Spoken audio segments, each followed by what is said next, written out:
I'm Grainne, compulsive eater. I weigh and measure 3 meals a day from the Gray Sheet. I turn them over to a qualified Gray Sheet food sponsor. I don't eat no matter what. I put my abstinence first today, and my abstinence date is September 30th, 1994.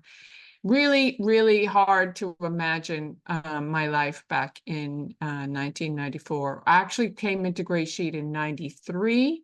And I had 2 day ones after that. So my last day one was the 16th.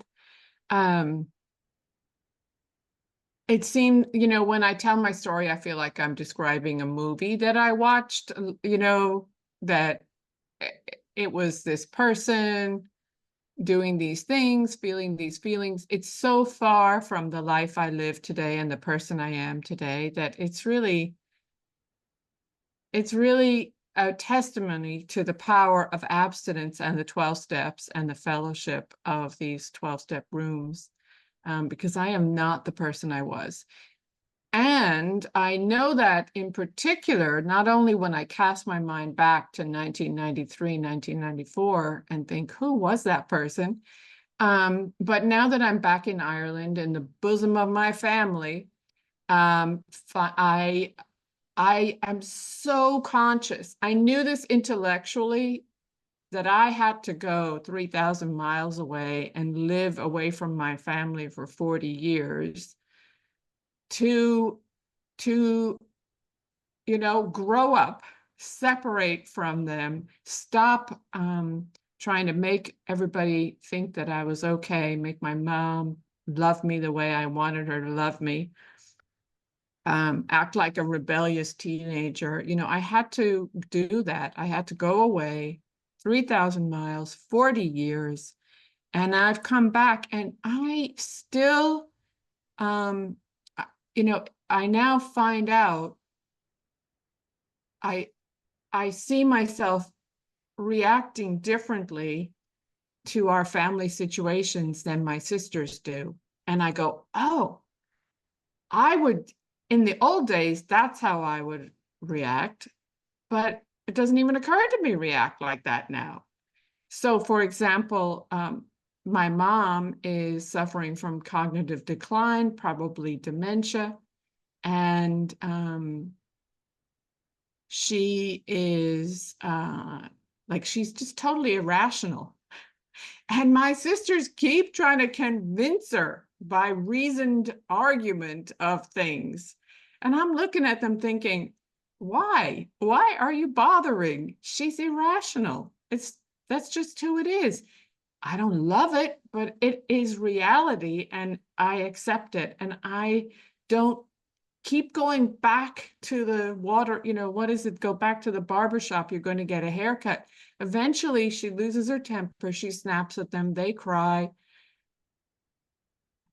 It's miserable. Whereas I just okay, she says stuff or she does stuff, and I'm like, okay. That's not the woman I was when I came in these rooms. So I was thinking about it. I came into Gray Sheet. I first came in, first of all, I knew nothing about 12 steps. I'd heard of AA. This was the 1989, 1990. And I had vaguely heard of AA, but didn't know anything about anything to do with it. And a friend of mine, but I struggled I was 28, and I struggled my whole life with sexual relationships, with chasing after men, thinking that if some man loved me, I'd be okay, I suppose.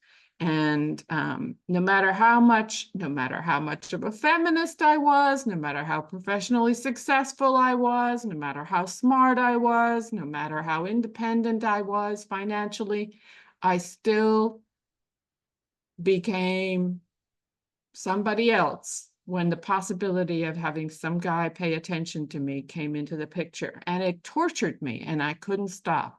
And when my friend said she was going to Sex Addicts Anonymous, like a light bulb went off in my head, and I was like, oh, I want that. And I lived in Texas, and I thought, she was doing it in Florida. So I flew to Florida for a week because it didn't even occur to me to look for meetings in Houston. I just flew to Florida. I stayed with her for a week. We went to meetings and I was hooked because I found people who had the same problem I did, but they weren't doing it anymore. So I came back to Houston. I started going to meetings, and I could not get sober in that program until somebody said, "Did you ever think about not drinking?" And it had never occurred to me that alcohol or drugs were part of the problem. So I quit drinking, and lo and behold, I never acted out in relationships again after that. But it didn't occur to me to go to AA. I just kept going to those meetings. And then I realized, oh, wait a second. If SAA works for my sex and love addiction, maybe this thing called Overeaters Anonymous might work for my food problem, my weight problem, because really it was driven by weight. I'm absolutely a case of came for the vanity and stayed for the sanity. If I hadn't been gaining weight, I wouldn't be here today. But I was fat and I didn't like it and I couldn't stop it no matter what I did. So I started going to OA, and it didn't work. It didn't work. It didn't work. It didn't work. I did everything. I tried everything. I was sponsored by everybody. I went to meetings every day. I did service. I worked the steps. I read the literature. You know, I did everything, and I could not get any relief.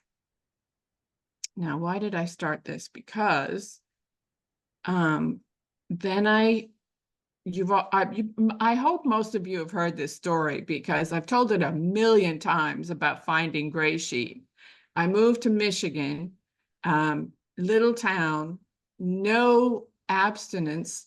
There were like 3 OA meetings a week, and this is how I remember it. It could be inaccurate, but there were like 5 to 10 fat middle-aged housewives who would go to these meetings, and it was like a diet club, and they would commiserate and they would talk about how they ate yesterday, but they're not going to eat today. And they'd never even heard the word abstinence. At least in Houston, people talked about abstinence. They talked about sugar addiction. They talked about the possibility of being a carbohydrate or grain addict. Not a lot of people had abstinence, but they talked about it. But in Michigan, people they did not want to hear the word addiction. They did not want to hear about abstinence. I'm just I'm just fat. Like, I'm not an addict. I'm just fat is what they were thinking. And so I would go to these damn meetings, but I was eating, I was gaining weight, I was hopping on and off the scale every day. It was going up, it was going up, it was going up. And I knew I couldn't stop. I knew, like, it gradually dawned on me over the course of those years, the 2 years I was in OA. I finally, that one day in October of 1993, I knew, every cell in my body knew, I can't stop. I can't stop. I'm powerless. This is my future. And it felt like, if you've watched that movie Dune or read the book Dune, about those giant worms that come with or like Jaws, megalodon thing, like these giant gaping whole mouth was coming, and I was just going to fall down this pit. It was going to engulf me, and I was lost. I knew I was lost, and it was going to be miserable. It was going to be so miserable. I mean, it already was miserable, but I was just going to get fatter and more bitter, and unable to be with people because I hated myself so much. So that was the day this bloody GreySheeters showed up in the meeting and just glowed at that meeting. And I was thinking, who the hell is that woman? She doesn't belong in here. We're fat and we hate everybody. What are you doing in here glowing over there in the corner? You must belong upstairs in the AA meeting. And when she said the gray sheet mantra, it was like that light bulb moment with SAA. The light bulb went off, the skies opened, and I knew I wanted what she had. And I didn't care what she told me to do. But so she told me what to do, and I did it. And one of the things she told me to do was go to AA meetings to support your abstinence. Go to an AA meeting every day, because only in AA will you hear the message, we don't, no matter what. And that's how I ended up going to AA meetings. And today, so I went to an AA meeting every day. It supported my abstinence. We would meet once a week. She also said, start saving your money because you're going to New York and you need to go meet other GreySheeters. I can't be your only GreySheeter. This was, in the 90s, before cell phones, before email, before texting, before the internet, essentially. I was in a university. I didn't even know what email was.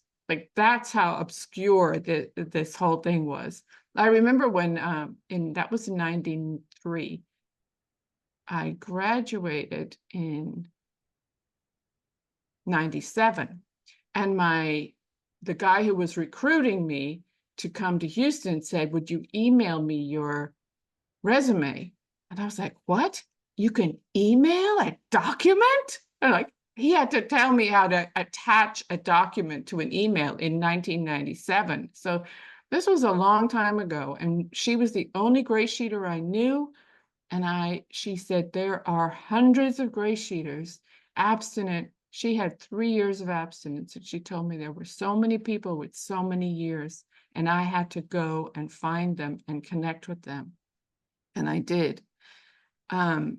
But what I'm trying to get to is today, because of my experience of getting what I needed in AA and SAA and here in GreySheet, I now know that there is support for any problem I have out there. And so today, I'm so grateful to be a member of Debtors Anonymous, Al-Anon, and Clutterers Anonymous, and now Media Addicts Anonymous.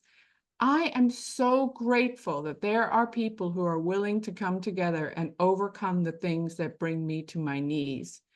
But nothing brings me to my knees like the food. So all of those things are lovely to have, and I'm grateful that people are willing to help me work the program and be a fellowship for me. But if I pick up the first bite, none of that matters. And if I pick up the first bite and I'm sober in all those other programs, I'll still be miserable. Because that food, when I'm in the food, it has me by the throat. And I lose myself. So I'm going to show you a picture of me when I was at my top weight, before I knew anything about GreySheet and abstinence. This is me in Pennsylvania. Can you see it, Sarah? Can you give me a thumbs up if you can? Yeah, thanks. So this is me with curly hair and refusing to make eye contact with my boss, who was taking our photographs for a brochure about this new program that we had started. And I was so pissed that she interrupted my meeting to take our pictures that I wouldn't even look at her. That was me. Like, that's why this picture captures me. I knew better than anybody else. I knew that this meeting was more important than her stupid brochure. And I wasn't going to cooperate with my boss, even if she was my boss. And And I was fat and I hated myself and I hated everybody else because I hated myself. And that photograph radiates that. Today, I don't. Today, I accept. I'm an addict and everybody else is perfect just the way they are, and gives me great peace. And I have peace around my food. And I'm a normal body size for the last 30 years. So that's a nice bonus. Thanks.